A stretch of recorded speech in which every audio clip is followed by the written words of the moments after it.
আমি ঘর ভাড়া দিয়েছি না, আর আমি এখানে কি লোকের মার খাবো নাকি আমি? চলো চলো চলো। আরে ভাই কি বলবো, বাড়িওয়ালা পুরো রেগে গেছে ভাই।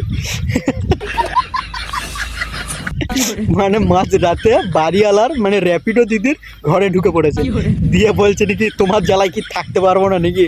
মানে ওই যে দিদি র্যাপিডো দিদি যে গালাগালি আর দিয়েছিল না, তো তা সেইটা করার পর এবার বলেছে আমার নাকি কোনো দোষ নেই, আবার সে উল্টে নাকি ছেলেটার নামে কেস করেছে। তো পুরো মানে পাবলিক তো পুরো খেপে গেছে ভাই। তো যেই বাড়িতে মানে ভাড়া নিয়ে থাকতো ওই র্যাপিডো দিদি, তো সেই বাড়িতে পুরো হামলা, পুরো লোক জড়ো হয়ে গেছে পাবলিক, ঠিক আছে। তো মাঝ রাতে বাড়িওয়ালা বলছে যে ভাই তোমাদের জলায় কি বাড়িতে থাকতে পারবো না, আমি বাড়ি দেবো না ভাই, এই বলে চলে গেছে, ঠিক আছে। তো বন্ধুরা বলছে, আবার বলছে কি তো মার খেতে হবে নাকি তোমাদের জন্য। তো ঠিক আছে, তো বন্ধুরা ভিডিওটা তোমাদের কাছে কেমন লাগলো কমেন্ট করে জানাও। দেখা হচ্ছে নেক্সট ভিডিওতে।